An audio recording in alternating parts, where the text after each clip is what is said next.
예, 안녕하세요. 반갑습니다. 와운의 최영동 파트너입니다. 반갑습니다. 자, 오늘은 2000원지에 대한 이야기를 한번 짧게 해보도록 하겠습니다. 일단은 뭐 오늘 악재가 나왔어요. 네, 시장에서 계속 얘기를 좀 해드렸던 부분들인데 이런 것들이 좀 우려가 된다라는 얘기들을 좀 계속 해드렸었잖아요.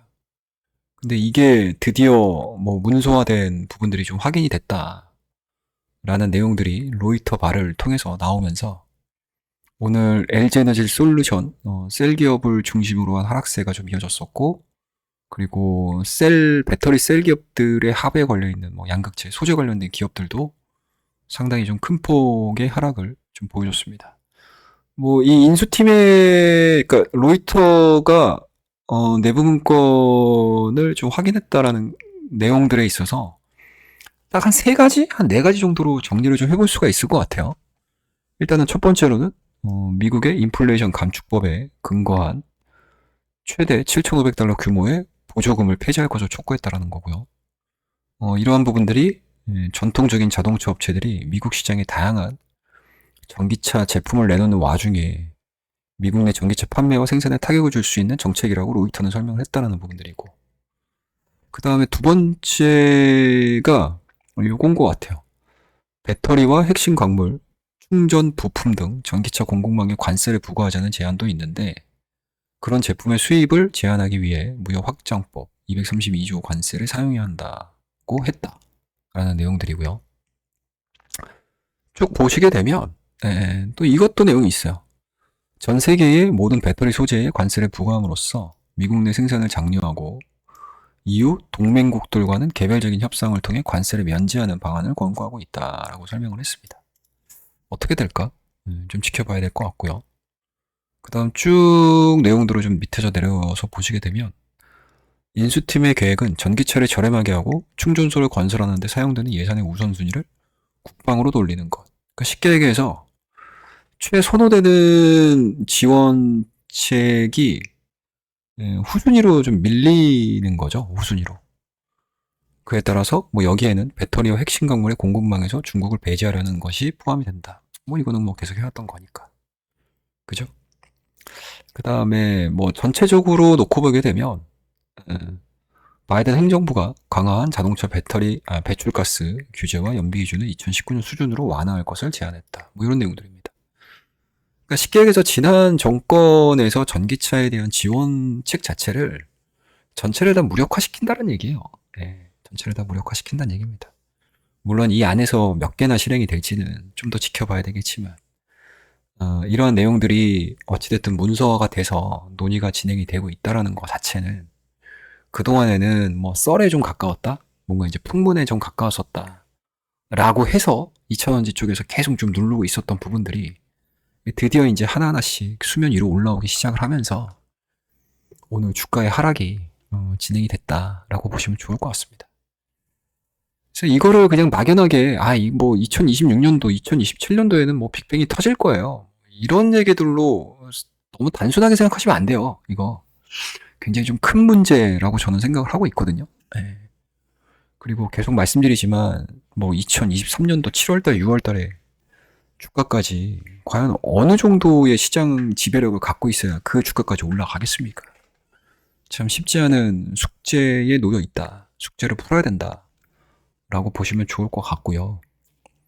그리고 미국이 이렇게 전기차에 대한 정책 자체를 좀 약화해서 진행이 된다고 하게 되면 이게 글로벌 스탠다드가 되죠. 그죠? 네, 거기에다가 어찌됐든 동맹국과의 뭐 개별 협상을 통해서 관세라든지 이런 부분들을 재협상하겠다라고 하는 거지만 어찌됐든 기존보다는 생산비가 늘어나는 거잖아요. 그러니까 당연히 판매 단가는 올라갈 거고요. 판매 단가가 올라가게 되면 그만큼 전기차의 가격이 떨어지기가 쉽지 않죠.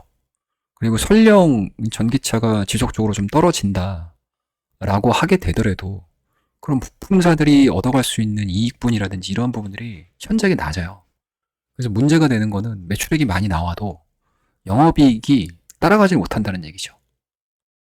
그러니까 여러 가지로 지금 변수가 너무 많아요. 그리고 헤쳐나가야 되는 난관이 너무나 많다라고 보시면 되고, 이러한 부분들이 뭐 적어도 다음 달 1월 20일 뭐 트럼프 행정부가 들어서기 전까지는 뭐 노이즈로 작용할 가능성이 높겠죠. 그리고 실질적으로 1월 20일에 백악관에 들어가서 직무를 시작을 할 때 본격적으로 어떠한 정책들이 채택이 되고 실행이 될지 그것들을 보셔야 되겠죠. 현재 나와 있는 내로 만약에 정책이 100%다 실행이 된다고 하게 되면 이차전지 관련주들 제가 지속 말씀드렸지만 그냥 일반적인 화학회사에 가깝다라는 게 현실화가 되는 거죠. 그래서 무작정 이거 이차전지를 계속 빨 수가 없어요. 그러니까 소위 얘기하게 되면 이차전지 이 뭔가 이제 큰 줄기가 있잖아요. 이 이차전지에 대한 큰 줄기. 뭐 있는 그대로 말씀드리게 되면 이차전지가 어찌됐든지 간에 뭐 일부 몇 명에 의해서 쫙 퍼져가지고 지금 많은 개인 투자자분들이 매수를 하고 상당 부분 뭐 가스라이팅 아닌 가스라이팅을 당해서 뭐 빅뱅이네 뭐 이런 얘기에 현혹되는 경우들이 상당히 좀 많은데 그리고 제가 늘 말씀드리지만 주식이라는 것 자체가 참 이게 몇 년 앞을 내다보고 했었을 때 늘 점검을 해야 돼요. 중간중간마다. 그거를 100% 그냥 신뢰하고 전혀 뭐 이상 없이 진행이 돼야 된다. 그리고 그러한 부분들이 생각이 들 때마다 외부의 이야기들에 취해가지고 그냥 나몰라라 해버리시게 되면 참 이러한 이제 난감한 상황들이 왔었을 때 당혹스럽죠. 당혹스럽고 좀 지치고 포기하는 경향들이 상당히 좀 많을 수밖에 없는 게 바로 주식 투자다라는 거고 그래서 이러한 난관들을 좀 이겨내려면 어떤 형태로 대응을 하셔야 될지에 대해서는 고민을 좀 많이 하셔야 될 것 같습니다. 자, 일단은 뭐 주요 종목군들 차트 흐름들만 좀 잠깐 좀 볼게요.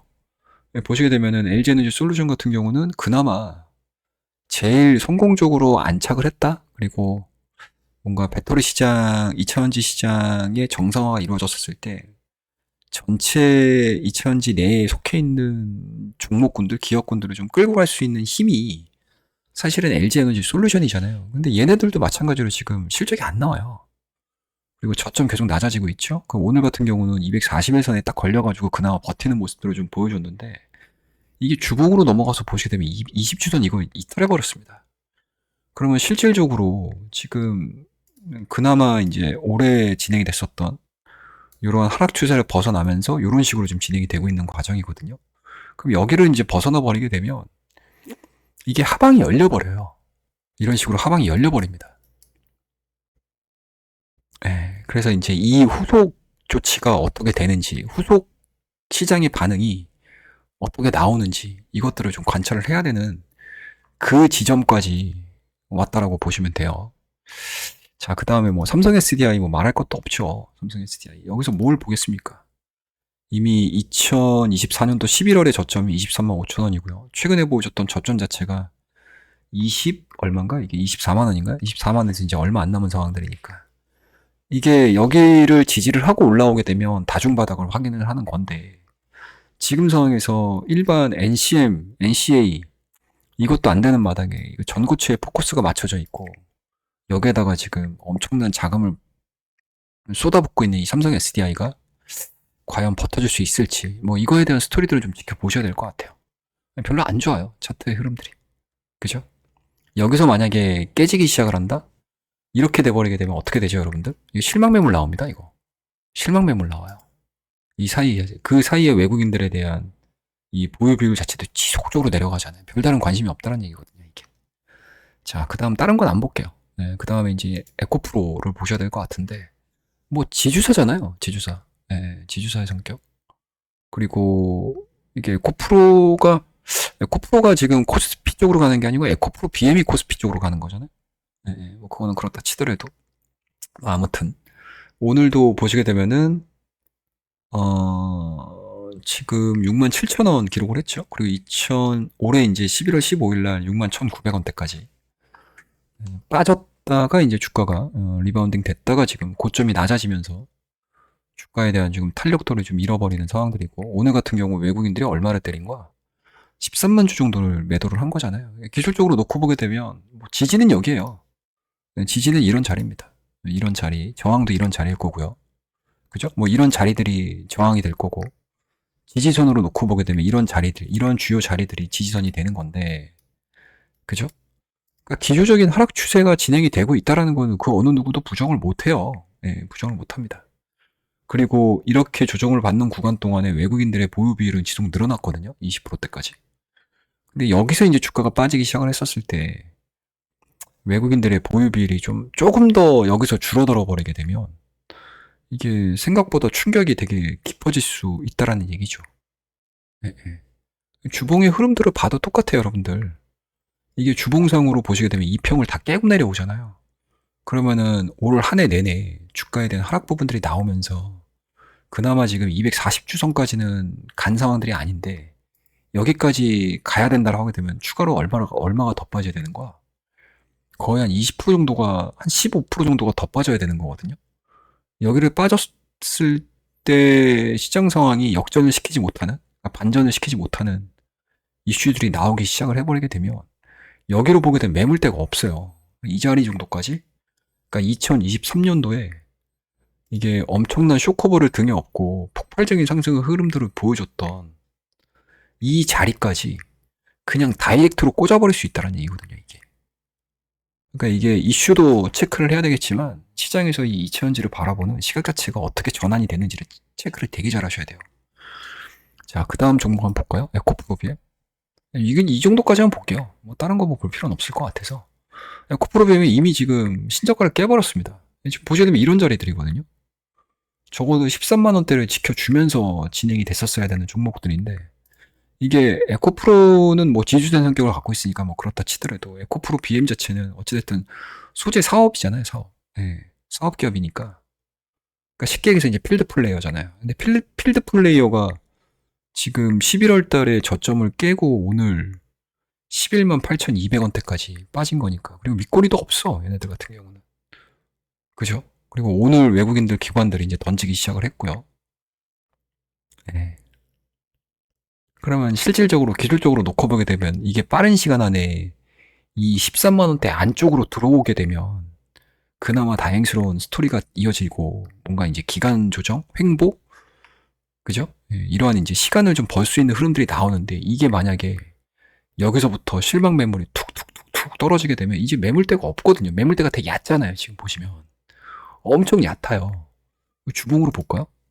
주봉으로 보면 이미 240주선을 깼어요. 얘 같은 경우는 이미 깨서 내려왔습니다. 뭐 물론 이제 이 240주선 자체가 뭐 정상적으로 형성이 된 주가는 형성된 이동 평균선은 아니어서 우리가 판단 내리기는 좀 애매할 수는 있죠. 에코프로 대비해서는. 근데 어찌됐든 장기 이동 평균선 주봉상으로도 계속 지지 라인을 깨고 내려오고 저항 라인을 깨고 내려오고 역별 구간에 이런 식으로 싹싹싹싹 들어와 버리게 되면 이거 심리적으로 굉장히 안 좋아지거든요. 뭐 이런 이제 대표 종목군들이 깨지다 보니까 전체 하부에 걸려 있는 뭐 2등, 3등, 2차전지 관련된 종목군들의 흐름들이 뭐 좋을 수가 있겠습니까? 그나마 이제 LNF 같은 경우는 덜 빠진 흐름들이죠. 이미 덜 빠진 흐름들이죠. 오늘로만 놓고만 썼을 때. 그러니까 이동평균선이 자리 잡고 있는 요 흐름들로만 놓고 보게 되면 이미 선반영된 측면이 없잖아 있기는 하지만 그래도 최근의 변동성 대비해서 아무래도 이제 LNF 같은 경우는 테슬라, LG엔솔 이런 쪽하고 엮여 있다 보니까 그나마 양극재 소재 쪽에서는 좀 안정적인 흐름들을 좀 보여주고 있기는 해요. 근데 이것도 마찬가지로 전체 판 자체가 흔들려 버리게 되면 얼마나 오래 가겠냐 이거죠. 그러니까 이런 것들도 갖고 계신 분들은 좀 확인을 하시면서 대응을 좀 하셔야 되는 거고. 그 다음에 뭐 포스코홀딩스, 뭐 포스코 퓨처엠 이런 것도 얘기 되게 많았었죠. 근데 뭐 여지 없어요 이런 애들. 네.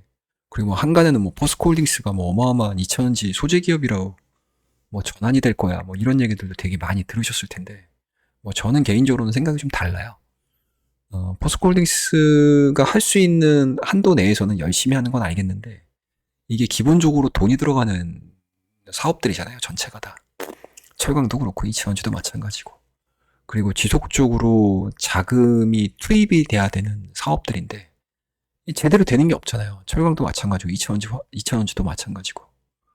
네. 캐시카우가 있는 상태에서 내가 사업을 전개하는 거하고 그리고 그 어려운 보릿고개를 이겨내는 거하고 지속적으로 돈을 쏟아붓는 거하고는 얘기가 다르거든요. 그렇더라고 되면은 시기가 너무 안 좋아요, 지금. 예. 그러니까 전체 2000년제 시기가 별로 안 좋습니다. 좀 있으면 이제 또 4, 4분기 실적 시즌이거든요. 4, 4분기 또 얼마나 때려 맞을 거야? 그죠? 그러면은 적어도 외부에서 발생되는 노이즈 또 이겨내야 되죠. 그리고 내부적으로는 4, 4분기 실적까지 또 이겨내야 돼요. 이 뭔가 이제 전선이 넓어져요. 외부 변수 그리고 실적. 예, 전선이 한 두 개가 벌써 생기는 거잖아요. 근데 여기에 대한 리스크들을 다 이겨내면서 주가가 올라가야 되는데 그렇다고 되면은 뭐 당분간은 좀 쉽지 않다. 예, 쉬워 보이지 않는다. 그리고 뭐 단순하게 지금 시장에서 들리는 뭐 버티셔야 됩니다. 물 타셔야 됩니다. 이런 얘기로 과연 수습이 될 수 있는 문제는 아니라고 저는 생각을 하고 있습니다. 그래서 어찌됐든 뭐 이차전지는 제 채널을 통해서 계속적으로 좀 주의하셔야 될 것 같습니다. 조심하셔야 될 것 같습니다. 그렇게 좋은 상황들이 아닙니다. 뭐 계속 말씀드렸었는데 뭐 그때마다 뭐 달렸던 댓글들이 있어요. 네, 네가 뭔데? 네가 2차원 대해서 얼마나 아느냐? 아무것도 모르는구만. 뭐 이런 댓글들 네, 괜찮습니다. 예, 그런 댓글들 달리는 거에 대해서 저는 그렇게 크게 안타깝죠. 예, 이런 일들이 있으면 이런 일들이 좀 있으면 안타까운 마음뿐이어서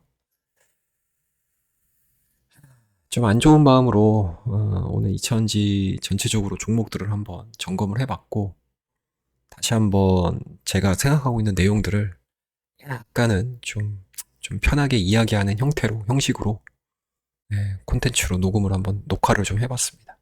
그래서 보유하고 계신 분들은 좀 참고를 해주시고 관리 잘 하셔서 추가적인 뭔가 손실이라든지 이런 부분들 좀 만회를 하셨으면 하는 마음에서 오늘 이야기는 이 정도에서 마무리하도록 하겠습니다. 예. 고생들 많이 하셨고요. 오늘 내용이 좀 괜찮으셨다면 구독과 좋아요, 알림 설정 많이 눌러주시고 구독도 많이 해주시고요. 그리고 틈틈이 제가 라이브 방송을 통해서도 또 얘기를 좀 해드릴 테니까 알림 설정도 해놔주시고 그리고 밑에 고정 댓글로 남겨져 있는 텔레그램에도 들어오셔서 좋은 이야기 나눠보도록 하겠습니다. 자, 그러면은 오늘 콘텐츠는 이 정도에서 마무리하고요. 다음 콘텐츠에서 또 뵙도록 하겠습니다. 감사합니다.